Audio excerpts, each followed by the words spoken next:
Welcome today to the session for frequency table. This session is very important and essential for all the physical education professionals and students. When we talk about the frequency table, it is also referred as frequency distribution table. In physical education and sports, when we work with athletes, we get abundance of data, and it's very difficult to get a meaning out of it. By using the frequency tables, it's very easy to understand and to interpret the data, especially the large set of data. If, for example, it may be the 100 scores of a cricketer, it may be the 50 performances of an athlete at different point of time. So frequency table is a item list for reflecting the number of times an event or value has occurred. And frequency table is widely utilized as a at a glance reference into the distribution of data. They're easy to interpret and they can display large data sets in a fairly concise manner. Frequency tables can help to identify obvious trends within a data set and can be used to compare data between data sets of the same time.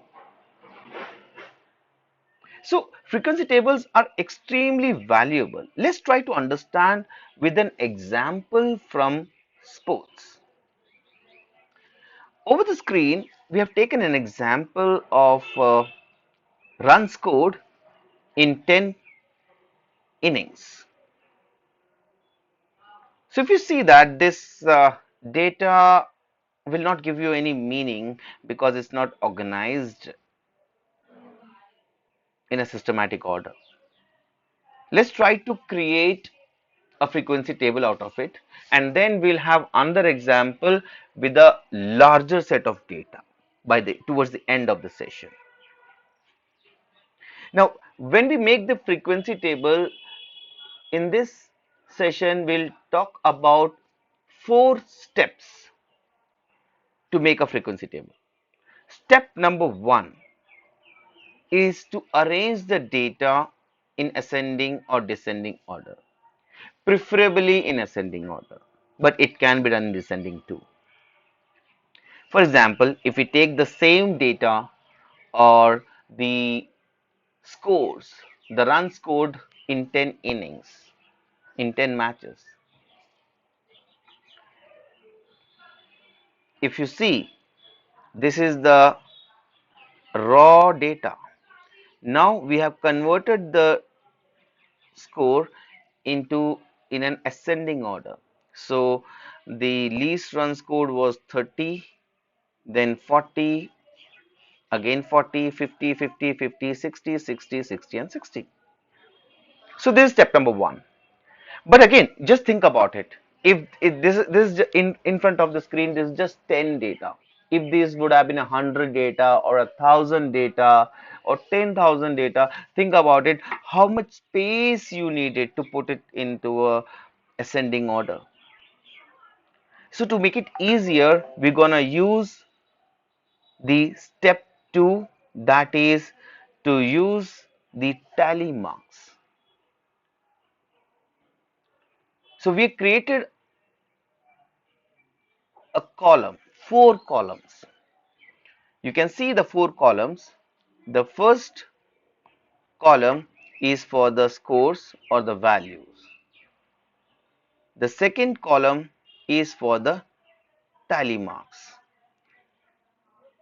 The third column is the total value of the tally marks, which we call it as frequency. And the fourth one is the cumulative frequency. When we talk about the cumulative frequency, just don't get confused. It's just the total values, total frequencies of the score along with the frequencies below the scores. Now, let's go to the third step. The third step is towards filling up the table.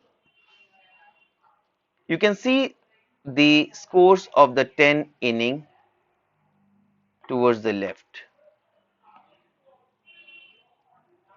So, the 30 has been only scored once. So, we have used the tally mark as 1. If you observe, 40 was scored twice. So, we use the tally score 2. 50 was scored thrice. So, we used the tally mark 1, 2 and 3.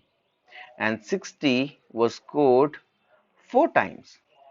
So, we can see that we have used the tally mark 4. So, if we add these tally marks, we get frequency as 1, 2, 3 and 4. So, as we just discussed about the cumulative frequency, which is the sum of the frequencies of the score, and in short, cumulative frequency means you're adding up the value, the frequency in front of the score and all the values that came before it. So in this case, cumulative frequency for the score 30 is 1. There's nothing which came before it, so it's only 1. Cumulative frequency for the score 40 is 2 plus all the scores, all the frequencies below 40, that is 2 plus 1 equal to 3. Cumulative frequency for the score 50 is 3 and frequency of all the scores below 50, that is 3 plus 2 plus 1 is 6, and cumulative frequency for 60 is 4 plus all the values which came before the 60, that is 4 plus 3 plus 2 plus 1 equal to 10. So this is how a cumulative frequency table looks like. It has majorly 4 columns. The first column is about the values or the scores. The second one is about the tally marks. The third one is about the frequency, and the fourth one is about the cumulative frequency. And as far as tally marks are concerned, to create a tally mark, for every frequency you put a mark like this.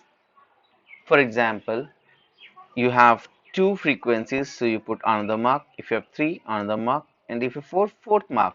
And now this is important for everyone who are not familiar with the concept of tally mark. After 4, when you have the 5th frequency, you put a diagonal mark. This says it is 5. So now after this, you can again continue if it is 6, 7, 8, 9. So 4, the 5th one will again be a cut. So you can see, you can read from this tally mark that it talks about 10 frequencies, 5 plus 5. Isn't it that that's easy? If it's easy, let's try to do and prepare a frequency table with a larger set of data. Over the screen, you can see a set of 30 data. Now, this, if you look at this data, whether it can be a score of a batsman, or whether it can be a score of a basketballer, it can be a score of a footballer, or it can be any aspect of health and fitness domain also. But it doesn't give any meaning because it's just a score in front of you. It's a raw data, we call it as. Let's try to create a frequency distribution, and let's see how and what is the data describing about. So as we have just mentioned, we're going to create 4 columns. The first column will be about the score, and when we do this work of score, we're gonna make the tally mark also. So I am writing out the scores. The task number 1, put it in the ascending descending order. Here we are using the ascending order. If you see, the minimal score is 20. So the score is 20. So I can count all the 20, 2, 3, 4, 5, 6, 7, 8, and 9. So I can write 29 times. I can write 20, 20, 20, 20. I can write it 9 times, but this gonna take a lot of space. So what you do is that you use that is why you should use the tally mark along with it. So you create a tally mark.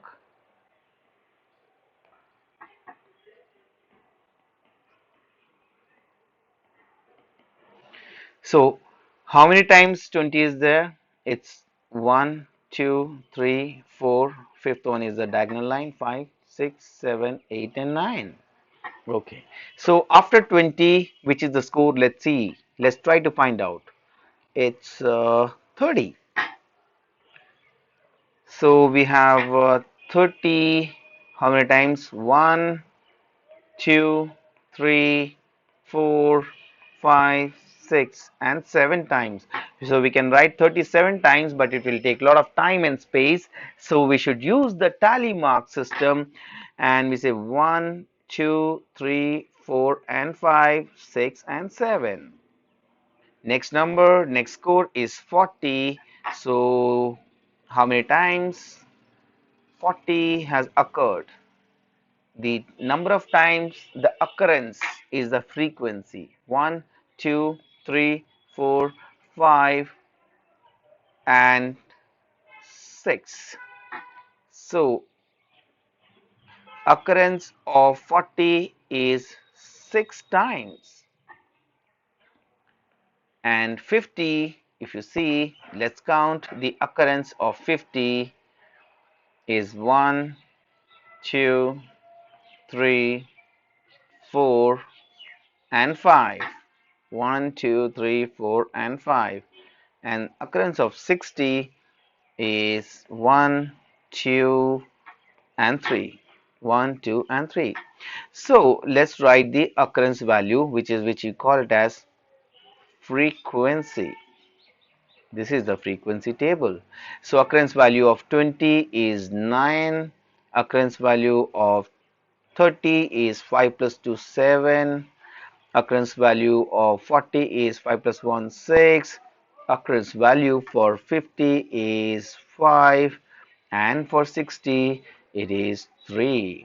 Now next task is to make the fourth column, that is cumulative frequency. I am using the acronym CF, cumulative frequency. So we have the first column of the score, second on the tally marks, third is about the frequency, and the fourth one is cumulative frequency, which is just adding up the values of the frequencies of the score and all the frequencies which came before it. So in this case, for the score, cumulative frequency is 9 because nothing came before it. For the 30, it is 7 plus 9, which is 16, and for 40 the cumulative score is 6 plus 7 plus 9, which is equal to 22. For cumulative frequency for 50, will be 5 plus all the values before, all the frequencies below the score of 50, that is 5 plus 6 plus 7 plus 9, which is equal to 27. And for 60, cumulative frequency will be 3 plus 5 plus 6 plus 7 plus 9, that is all the values before the frequency 3, and that becomes 30. So in front of you, you have a simple, beautiful, and easy to understand frequency table. A frequency table for 30 data. It is using very less space, and it gives you a good understanding about the score.